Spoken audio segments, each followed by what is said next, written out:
If you were on the run from demon hunters, what would you do? The only home you ever knew is gone, and now you're in a demon world where everyone will hunt you down for food. I'm going to break down the mistakes made, what you should do, and how to beat the demon world in the Promised Neverland Season 2. These kids have no idea, but they're all about to die if they can't face the horrors in this demon world, because their freedom has never looked so horrifying. All of these kids are orphans, survivors from the human cattle farm known as Grace Field, and they try to survive everything that this deadly forest offers them, just as they stop to catch their breath. Just then, one of them fiddles with a pen, the very same pen that fellow orphan Norman, who's dead, left behind for them. With it, they activate a holographic image. Deciphering the Morse code, the gang breaks it and finds a message offering to help the kids if they need it. From the same mysterious man from Season 1, William Minerva, the gang further breaks down the codex and figures out the coordinates of a mysterious place in the distance that they should head to. And with the gang having nothing else to rely on, they trust this eerie message and start making their way there. But suddenly, they see a giant monster coming for them. The children run for their lives and try to outwit this terrifying beast by splitting up. But all of a sudden, the monster gets killed by none other than these demon hunters, who can now sense that Ray's nearby and demands that he come out, or else. Okay, now listen good. These demons standing on two legs are similar to humans in terms of being similar size and build, but that's where the similarities end. What they do have that we don't is superhuman speed and reflexes. Now that's all we know for now, but let's be honest, there's no way that we could take this demon out, not yet. And knowing that there are variations of demons out there means that it's a safe bet that some at the very least can catch our scent if we let them. In this instance, it's fight or flight, and I would definitely choose flight, but our odds of running away are pretty slim since Mr. Demon has his pack of wild dogs with him. So our best bet in this instance would be to use the varying flora around us to better mask our scent by quickly rubbing dirt, leaves, pine needles, and anything else that we can find to mask our scent. This way we'll be better able to stay hidden, at least temporarily, while these demons are within our vicinity. I mean, come on, we're only kids, and at this very moment, you know there's no way in hell that we can take them on. Trapped and with nowhere to go, Ray comes out and claims that everyone else is already dead. But these demons don't believe a word that this brat is spouting and chase him down. The rest of the gang in the distance wonders where Ray just went, and they suddenly hear the distinct noise of a whistle, right as they begin to figure out that what they're hoping for isn't true, that the demon hunters are near and are going to get their flesh. But fortunately for them, their bad luck is cut short. Just as Emma passes out, someone suddenly calls out from behind them and offers to lead them to safety, this strange girl. Elsewhere, Ray continues to run frantically as he is hunted down by these demon dogs, eventually cornering an exhausted Ray, and they prepare to drag him back to hell itself, where it all started, the human cattle farm where he came from. But all of a sudden, his limp body is snatched by a mysterious figure on horseback, and he throws some scent blocker grenades, losing the demons for good. But this isn't over, and the demons won't stop until they find them. Later, Ray wakes up to find himself in a strange bunker and finds Emma resting there too. None of them know what the hell is going on. Looks like they were helped by someone. And that certain someone was Strange Girl, who pops up from behind them and calms them down by telling them that they're safe. But this strange girl keeps the two kids on edge just as another strange man appears from behind them. Ray knows what Emma begins to fear, that their helpers are in fact demons themselves. Emma and Ray demand to know where the other kids are, and the demons tell them which way to go. They rush off, only to find the kids comfortably gathered around a campfire. The demons then introduce themselves as Mujika and Sanju, and that they're heretic demons that don't eat humans, all the while as they feed the entire gang food. But something is up, and Ray and Emma later go confront Sanju about what the hell is really going on. And he tells them that because of their faith as social heretics, they don't eat humans. He then tells them the world they live in is not really how it appears, and tells them of a war 1,000 years ago that happened between demons and humans, and that a truce was formed, with both sides agreeing that neither side would hurt the other if they stayed within their half of the world, segregated and separated from one another, and that some of humanity that was left behind on the demon side would be used to create human farms, meant to feed the population of demons. Okay, Emma needs to seriously reconsider her way of thinking and potential rescue operation of the children within Gracefield House, because initially we didn't have any idea as to the realities of our situation, but we now know for a fact that Gracefield House isn't the only human farm out there, and that the rest of the world, or at least half of it, is run by demons. This makes the chances of us managing to help our brothers and sisters escape from there almost zero, and it's unlikely that we ourselves will be able to change the status quo, since literally half of the entire world operates this way. If I'm a little girl called Emma, then I would screw saving anyone else, and I would live out the rest of my days hiding out within a safe bunker or hidden location with whatever orphan buddies I got left, because realistically there wouldn't be too much that we could do, and just like any old border, I doubt the human world would be easy to cross into if this has been the way of the world for the past 1,000 years. The one thing that Emma lacks is the ability to disregard the feelings of others for the greater good, and this is one such trait that'll cost her dearly soon.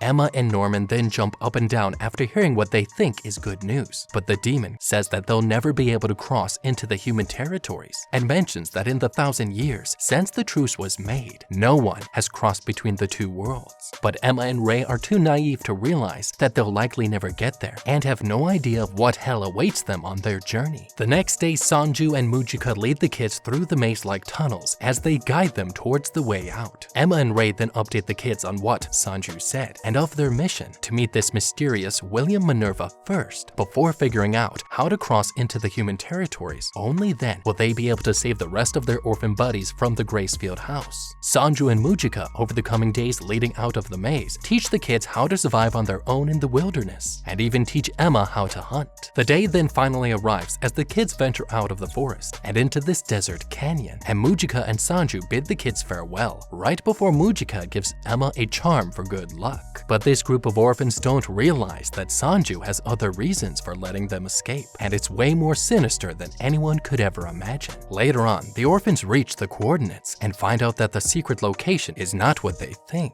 It's an underground bunker, and they discover the eerie entrance into its lair, and they begin to search the empty halls and corridors of this strange, cold place. But they're in luck, because they discover this place has everything they could ever need: food, security, soil for farming, water, and they even discover a letter which welcomes them on getting to this bunker by none other than William Minerva. This is insane. These kids have literally hit the jackpot and have found the ultimate bunker, but it can't be trusted just yet, and they should take the proper precautionary measures to make sure that this bunker truly has all the basics. They need to make sure that this place is truly self-sustainable, and they should also make a note to dispose of their scents from the ground trail leading up to the bunker entrance, as any scent has the potential to last for about 2 to 3 days on the ground and could get picked up by demon hunters if we fail to cover our shit up, and this problem can be taken care of with a homebrew mixture containing some 3% peroxide, distilled water, baking soda, and some unscented soap, if the last one is available. Now, when it comes to the actual bunker, these kids will need to check if there's proper air ventilation installed that will be able to last for weeks, if not months. They need to check a steady supply of water or water filtration. They should also check for perishable goods for starters, first aid, warm clothes, on the likely chance that their bunker does not contain some kind of crazy insulation between the walls. And did I mention, they'll also need tools for general maintenance and base repairs and batteries, because even if we do have it, I wouldn't count on us having a steady supply of electricity. And all of these kids need to start thinking about this before they let their guard down and relax. Ray then discovers a radio, which they use to listen in on the status of Gracefield House, knowing the exact time that their mom used to radio in. But they hear nothing of note, and they decide to check the radio daily for any updates on what is going on at their old orphanage.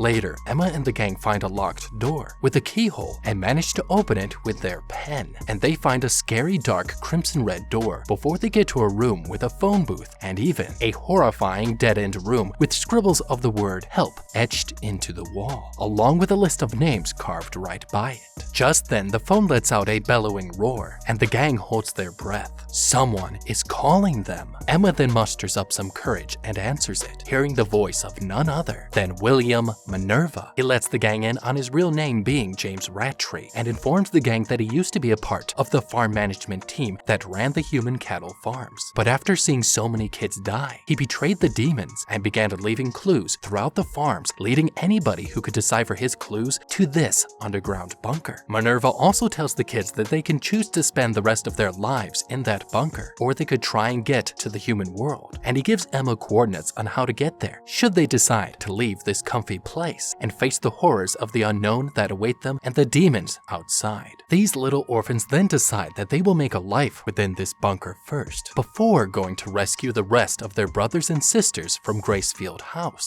and then they will all venture to the human world together as one big happy family, or so they think. Months pass as the orphans make this bunker their home, but nothing is built to last forever, and that's when their happiness finally runs out. Suddenly, a massive explosion erupts at the front entrance of the bunker, alerting everyone that shit's about to go down, and in comes in swinging special kid abducting forces who descend down into the bunker and search every nook and cranny that this bunker has, looking for the fleeing orphans. But these little kids are crafty son of a guns and manage to hide in a secret room while they await this hell to blow over. But they're missing 2 people. Just then Don and this kid here get found by the soldiers, forcing him to outwit them and retreat to the hidden room where the gang is, before they flee through a secret second exit located right below the bunker, forcing all of these tiny little children to run for their lives. Okay, this group should have been prepared for this, at least a little. This is an apocalyptic world, and our only home is one bunker, left behind by a man who we have no idea if he's even alive or not. They should not have expected this bunker to last forever, and they should have prepared emergency drills, practicing to all meet at a certain spot within the bunker in the event of an emergency. This way, Don and that kid with the white hair could have known and reacted faster, right as the explosion went off. They also should have made it mandatory to carry weaponry on them at all times, such as forks and utensils, of which Don here could have used to better handle that soldier. This is a case example of failing to prepare and preparing to fail, because as the oldest kids, Emma, Ray, and Don should have known better and prepared for the worst in advance. Just then, a soldier spots one of the kids, aiming his gun right at them, but these 2 kids are too fast for this guy, causing him to fall off the cliff. But the fleeing orphans' troubles aren't over, because these soldiers end up capturing a bunch of them, causing Ray and Emma to give up. But suddenly, out of nowhere, this horrifying demon monster busts through the trees, ripping up every single living thing still standing, allowing the kids to flee and run like hell, as this monster then starts to chase them down. And elsewhere, their luck continues to get a whole lot worse, because back at some unknown prison sits the woman who raised all of these orphans to die, Mother herself. And the demons make a deal. She'll get her freedom and the kill switch removed from inside her chest if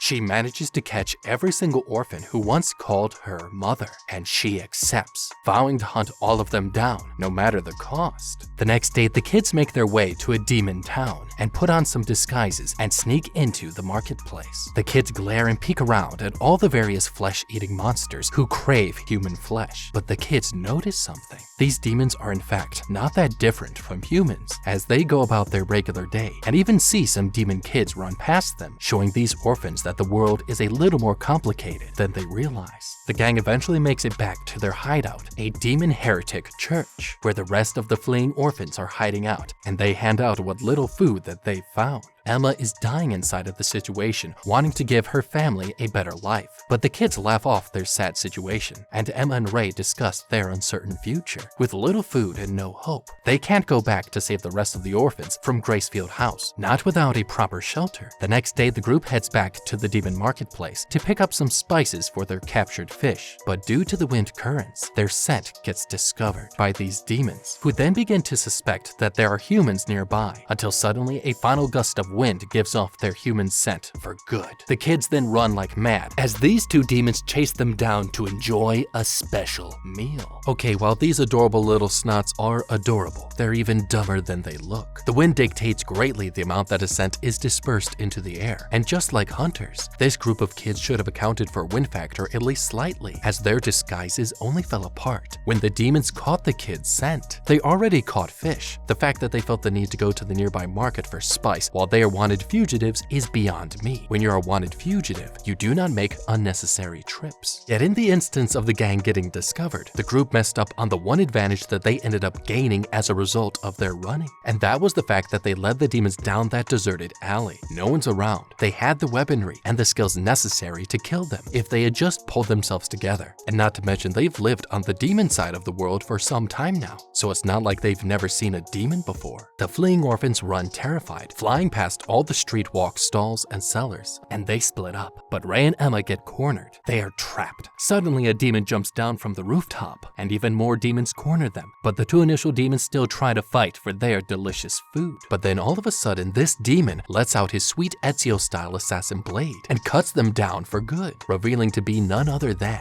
the very same orphan they thought to be dead. Norman, he's alive.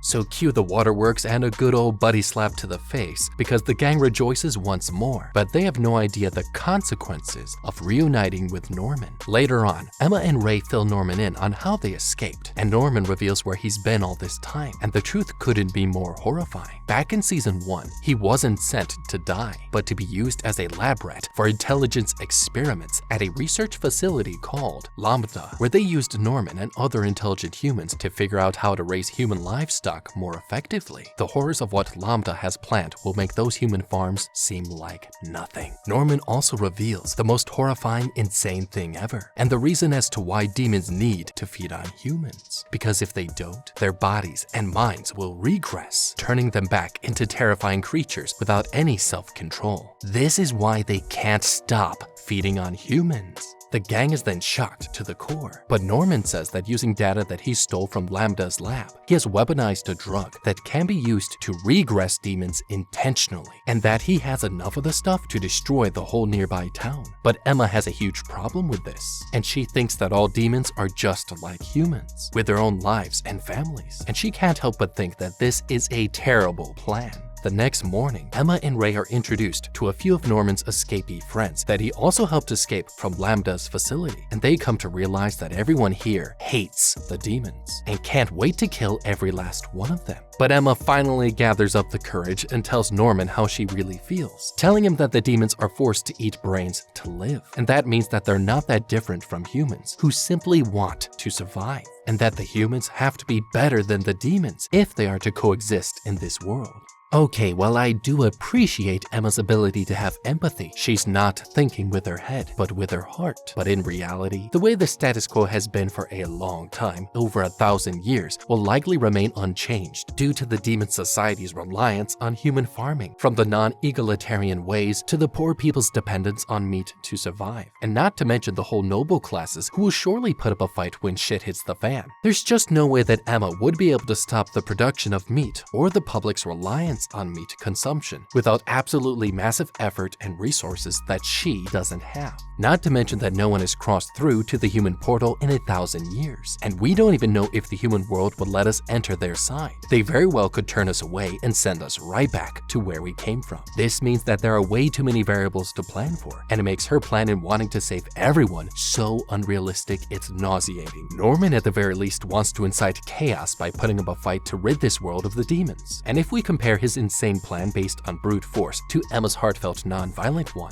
well, I believe it's safe to say whose plan would really be a more efficient solution. Norman pays little attention to naive Emma's ways, as he reveals the regression drug right then and there in all of its glory. But the party is cut short as Emma then tells Norman something seemingly insane, that there are demons out there who don't eat humans, and that she's seen 2 of them herself, Sanju and Mujika, and that's when Norman freezes up, thinking that there's no way that the heretic girl could be still alive. Norman freaks out, hearing only the rumors that began over 700 years ago about a demon that could survive without eating humans and could turn other demons into being just like her through drinking only a drop of her blood. But Norman's so intent on making sure that this plan succeeds, he thinks that Sanju and Mujika pose a serious threat to his weaponized drug plan, which means he has to kill them now. This freaks out goody two-shoes Emma, but Norman lays it down logically for the girl, saying that they likely won't just sit by and idly watch as because their own kind is destroyed, which means Sanju and Mujika need to die. Emma then reveals her reverse Uno card and shows that she has the coordinates to the human shelter, meaning that they can just run away to the human world rather than kill all the demons. But Norman shuts her down again and says that her map has been compromised and that the man himself, William Minerva, and all of his supporters have been killed. Emma's pure spirited heart drops for a sec as she tries to find her words, but Norman then reveals that there is in fact one more portal that will take them to the human world,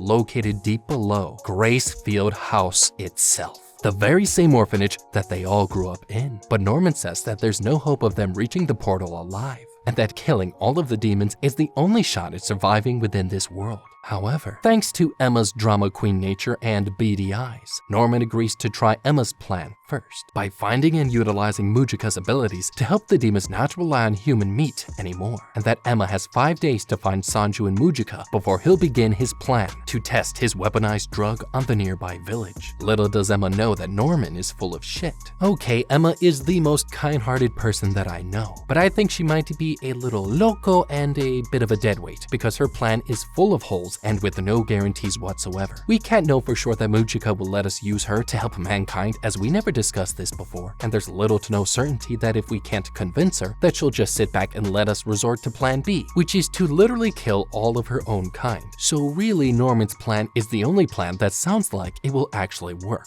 and it is the same plan that has the least amount of variables to account for. And so with this being said, we need to be the most cruel and most savage bastard that we can be, and like Norman, take matters into our own hands. If I was Norman, I'd resort to going to extreme lengths to make sure that Emma doesn't mess up our plan, since she's really the only one who has any contention with it. Norman should have known that Emma would not go along with this, and that she will get in the middle of his plan one way or another, which means we need to shut her up permanently, or tie her up if we don't want to kill her, and prevent her from meddling with our shit until the first phase of our plan is over, which involves the decimation of the village, because we can't take any chances with her, or Ray for that matter. The next day, Norman waves Ray and Emma goodbye as the two set out to find the 2 heretic demons. But Norman has other plans and talks with his teammates, who reveals that thanks to Lambda's experiments, they don't have much time left on this earth and will soon die, which means that they don't have time to wait for Emma. Back at the children's hideout at the heretic church, Emma fills in the rest of the kids with the situation and that she'll set out to try and find Sanju and Mujika. And over the coming days, the gang searches high and low in this mysterious forest, looking desperately for Sanju and Mujika, using what Sanju taught them to find clues left by them within this forest. But the wild is a terrifying place, because all of a sudden, this monster busts through looking for flesh, causing the gang to split up and fire arrows right at this beast. Nearby elsewhere, Sanju and Mujika hear the nearby roars, just as Mujika notices the amulet that she gave Emma hanging on a bush, which means Emma must be nearby. This beast is literally 100 times the size of us, and all we have are these arrows and our brains. Now this monster has the advantage, but what I'm certain about is its weakness. By the dozens of eyes it's sporting, I'm pretty sure if we hit one of those, it would hurt a lot. But trying to get a clean shot from far away will likely be hard as hell, so we need to close the gap between this demon and our arrows. And this is where the varying trees around us could prove to be advantageous. If I was Emma and Ray, I'd work together to make this demon chase after us and hide within some of the exposed tree roots that some of these ginormous trees are likely to have. Now, unlike us, increasing weakness with age is not a universal law of nature, and this can apply with certain trees, because as they increase with age, they can get stronger. And judging by the size of these trees in the background, I'm pretty certain they can take a pretty good punch. So what Emma and Ray could do is make a run for it, identify certain exposed tree roots, and hide within them. Then once this beast gets close enough, trying to eat us, we could use our bows and arrows to puncture its eyes. This step could be repeated dozens of times until the creature becomes completely blind or runs away from being unable to reach us, being too difficult of a prey to eat.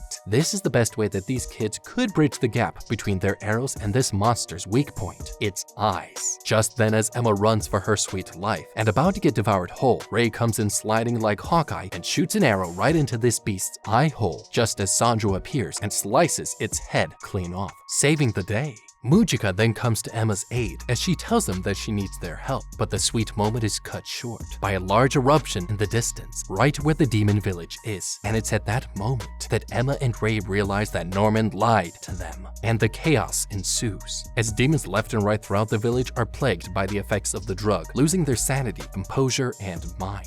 and they can do nothing but watch as their bodies regress into horrifying monsters. Men, women, and children demons all mindlessly turn on each other, feeding on everyone. It is at this moment that Norman and his comrades descend from the hills, just as Norman prepares to kill this little girl, right before he's stopped by this old demon. The same old demon who was at the heretic church where the orphans took refuge in earlier. Norman then readies his blade, but chokes at the last moment, hearing the old demon call out to his granddaughter, calling her the same name as that of his best friend, Emma, causing Norman to freeze in fear and regret. He can't kill the innocent. Norman's freeze spell is then broken for a quick second, right as he tries but fails to kill the old demon, forcing the old demon to make the little girl drink his blood, causing all of her regression to stop. Meaning that this old demon is just like Mujika. Just then, Emma shows up to the village and convinces Norman, making him realize the despicable acts that he's caused, forcing him to come to his senses. Showing up late to the party is Sanju and Mujika, who begin donating their blood to help cure the regression-turned demons, trying to end the horrors that Norman and his team started. And with no time to waste, Sanju tells Emma and the gang to quickly retreat before people find out who did this. And everybody heads back to their demon heretic hideout. But as they return, they find out from the radio the worst news of all, that their orphan buddies back at Gracefield House are about to get shipped out, meaning they're about to get chopped up for meat.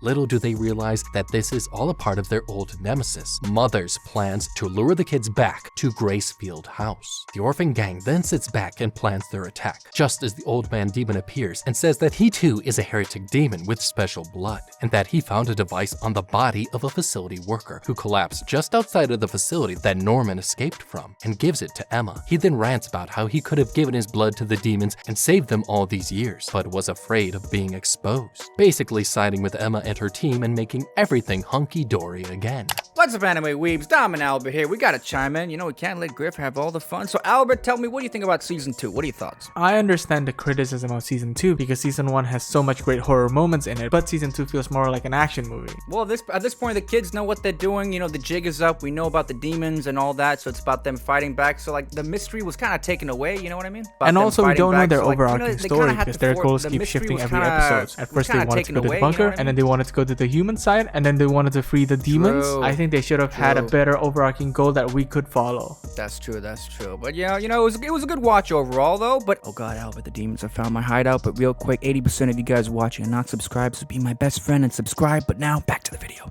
Emma then turns on the device that the old demon gave her and finds out that these are the blueprints to Gracefield House and its underground base and everything that they need to get to the human world, turning the tide on their war with the evil demons as the gang, including Norman, prepare to save their orphan classmates and escape to the human world. However, the night before their big rescue plan, this glasses guy picks up the radio and begins conspiring with Lambda head Peter Rattray, and he makes a sinister deal. All the orphan kids in exchange for his freedom. The next day, the gang sets the plan in motion, readying hot air balloons filled with regression drugs to take the demon security out, as the others plan to infiltrate the plants from the hot air balloons and get the kids out before guiding everybody to the human portal. Just as these adorable little snots are led blissfully unaware to the human slaughterhouse, the hot air balloons finally reach the perimeter as demons begin to take them out one by one. But to their surprise, the balloons are empty because it turns out Glasses Guy set them up. Suddenly, a huge explosion erupts from the hot air balloons as dozens of demons die, and Sanju drops in like a stud and kills the remaining demons. Elsewhere, Emma and the kids reach the tunnel location and head underground, slipping in through the back of the plant and taking out this demon as Glasses Guy hacks the security cameras, blinding Peter Rattray and his demon army. The smallest of the kids dress up in the same uniform as the orphan kids getting shipped out and slip in while the mothers leave the room, helping all the little orphans escape before locking the mothers inside the entrance walls. Everybody finally reaches the majestic portal hall entranceway, right as they get surrounded by an army of mothers. Looks like Peter Rattray and Mother were onto them from the start. But nothing is as it seems, and Mother pulls a double whammy, backstabbing Peter Rattray, revealing to him that all the Mother's kill switches inside their bodies were neutralized when Glasses Guy hacked the entire system earlier. If Peter Rattray went through the trouble of implanting all the mothers to ensure they don't double-cross him, then maybe he should have thought about implementing a second failsafe switch on the off chance the main one didn't work. Because relying on one method alone and hold all of these mothers hostage is the dumbest thing that he could have done, and it's not very super villainy of him. In fact, this was about as evil as those bad guys in films who always spend about 10 minutes telling the good guy their entire evil plan only to have him escape eventually. If Peter Rattray wanted to ensure that no one would ever ever betray him, then he should have been diabolical with his insurance strategy. Hear me out now. If I was an evil supervillain running from a human meat farming business, I would have had the mothers impregnated from the start of their career through IVF fertility treatments, and then after, I would have taken their newborn babies from them to be raised in a separate non-meat farm facility for life. This way, on the off chance that one or all of the mothers managed to escape or disarm their implanted kill switches, then we simply could have used their very own children as hostages. I know, 2020 hindsight's so sad, but this would have been a cool alternative, and also sounds super diabolical. I like it. Peter Rattray lays cornered with his back against the wall, but has one last trick up his sleeve, because he reveals that a backup demon army is coming to kill everyone in this room. But in an absolutely insane twist of events, it turns out that these demons are not here to kill the kids, but Peter Rattray and the demons running the meat farm. And we find out that Sanju and the old demon used their blood to cure all the demons from the nearby town, freeing them from their dependence on human meat, meaning they don't have to feed on humans anymore to survive. But Peter Rattray doesn't give two shits about any of this sweet news and condemns Emma and Ray, claiming that humans will simply destroy and mess everything up that they've worked so hard for, right as he exits stage left by slitting his own throat. Emma then forgives Mother for everything that she did and invites them and all the mothers to join them in the human world, an offer of which she gracefully accepts. But right before they enter the portal, Emma, Ray, Norman, and his teammates and some of the demons tell the little kids and Mother that they'll stay behind to rescue all the kids within the demon world, and that eventually they'll meet again, as the grand entrance portal door closes behind on Emma, as her and her crew set out to save the rest of the kids within the demon world and go to change the course of history for the first time in 1,000 years. And if you don't want to get cancelled after season 2, don't forget to like, subscribe, comment, and check out the How to Beat playlist down below.